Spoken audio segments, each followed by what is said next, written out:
Então aí você tem um mecanismo onde, fora eles roubarem, eles prejudicam o serviço público de um jeito que para mim é mais danoso que o próprio roubo em si.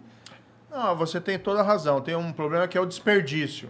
Então, o que acontece? Quando você tem o serviço público contaminado pela corrupção, por corrupto, o cara está pensando em prestar o melhor serviço para o cidadão ou ele está pensando na melhor oportunidade que ele tem de ganhar propina? É isso que a gente viu muito no caso da Petrobras, mas também em outros casos. Para te dar um exemplo aqui que ficou famoso, que foi a Petrobras comprou uma refinaria no exterior, que é a tal da refinaria da Passadina, que ficou famoso. Tá? Uma refinaria toda acabada, toda fodida, tudo mais. Sabe como é que a gente acabou revendendo mais barato que a gente pagou, né? Exatamente. Sabe como é que era o apelido da refinaria que eles chamavam? Internamente, lá na Petrobras? Ruivinha.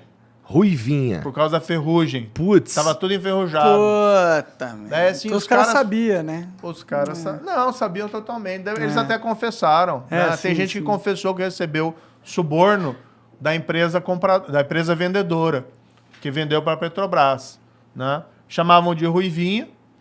Tá? E assim, o que eu entendi daquela história? Eles quiseram comprar uma refinaria velha, e daí por valor acima do que era, tanto que depois venderam por valor menor, mas porque o cara estava pensando no contrato de reforma da refinaria, porque ia ser o outro, aí que ia ser o esquemão, quer dizer, a compra da refinaria, que já era um esquemão, para eles era um esqueminha. Caralho. Daí eles queriam a reforma, um contrato de reforma, que aí ia ser o grande esquema.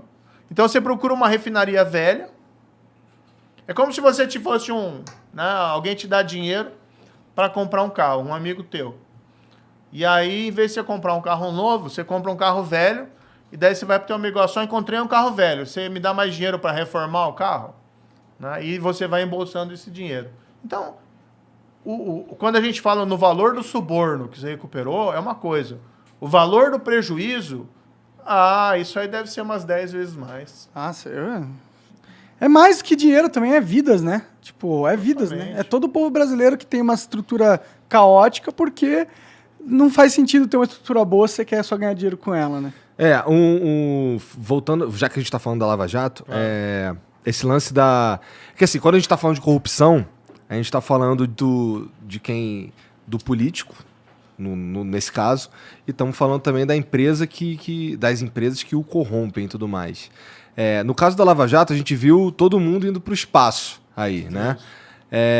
Mas também a gente viu que essas empresas, assim, a instituição acabou indo para o espaço também, não só o cara que era o corrupto, cara. Tinha como salvar a empresa de ir à falência ou não teve jeito, foi causa do, sei lá, foi uma coisa tão enfiada nas entranhas da empresa que não tinha jeito? Por que essas empresas acabaram indo para o espaço? Não, essa é uma excelente pergunta, né? Porque tem muita mentira em relação a isso. Então, assim, às vezes eu faço a seguinte comparação, olha, o policial que descobre o cadáver não é o cara que é responsável pelo homicídio. O responsável pelo homicídio é o assassino, ele que é o culpado. Então, essas empresas elas se envolveram tanto nesses crimes de corrupção, quando foi descoberto, e aí vamos lembrar a Lava Jato, ela começou em 2014, e o auge dela foi mais ou menos ali até 2017, 2018. Tá? Quando o fato foi descoberto, no começo, todo mundo negava. Ninguém admitia que tinha acontecido o crime. Algumas dessas empreiteiras que pagaram suborno foram admitir e buscar as autoridades para fazer o acordo de colaboração, tá? Em 2016, em 2017. Nossa. E nesse tempo ficaram sangrando. Né? Porque você fica em toda aquela exposição, né? Ao invés, se elas tivessem, desde o primeiro momento, que é aquilo que eu falei, o que acontece hoje? Se a empresa acontecer algo errado, e pode acontecer, às vezes você tem lá um funcionário, um diretor, que faz coisa errada sem conhecimento da chefia. Às vezes o chefe faz coisa errada, mas a empresa, quando descobre, tem que tomar uma atitude. As empresas que se envolveram em suborno Lava Jato, o grande problema, elas estavam envolvidas algumas há mais de 10 anos. Teve empresa lá que pagou suborno, não só aqui no Brasil, mas no mundo todo. Eu falo assim, a Lava Jato criou uma onda anticorrupção no mundo. Na América Latina aqui foram 4 ex-presidentes do Peru que foram subornados. Entendeu? Aí essa empresa, ao invés de ela colaborar desde o início, ela foi colaborar 2 anos depois, 3 anos depois. Aí o estrago tava feito. E aí o estrago estava feito para a reputação, para a imagem e tal.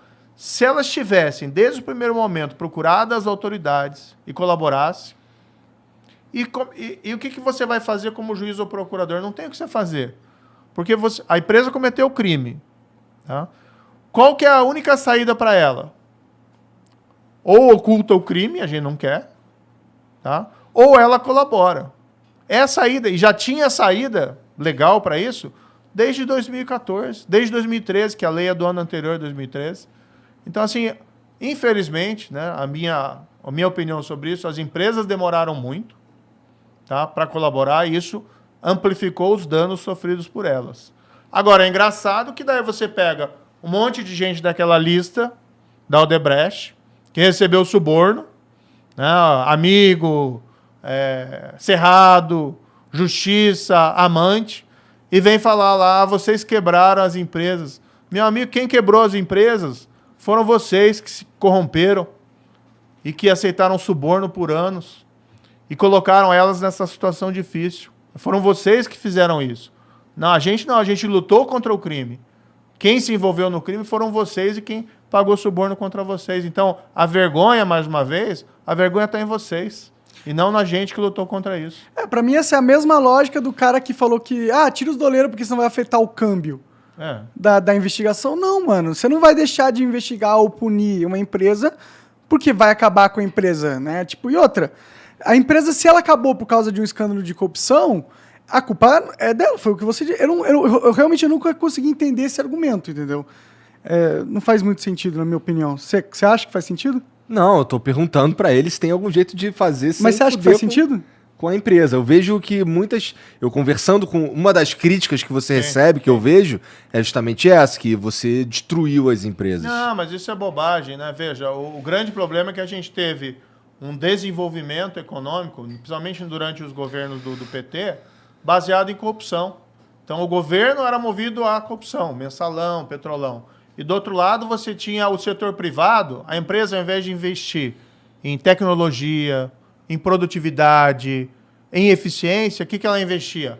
Vamos ficar próximo do presidente. governo. Vamos ficar próximo do governo. Aí faz com que a empresa perca eficiência. Ela tenha uma vantagem na competição natural das coisas, mas artificial.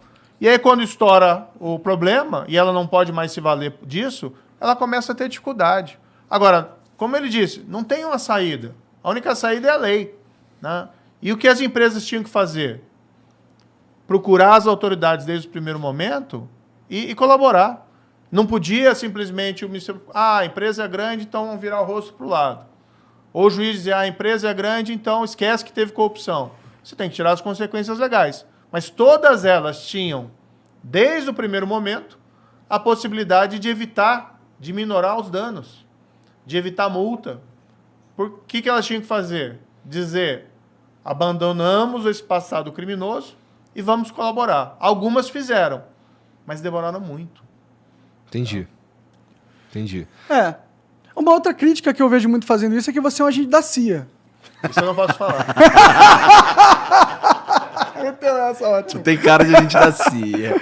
Toda gente da CIA joga flip com a mão trocada. Talvez seja a explicação. Né?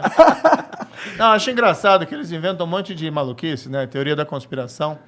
Aí eu sou um agente da CIA. Aí eu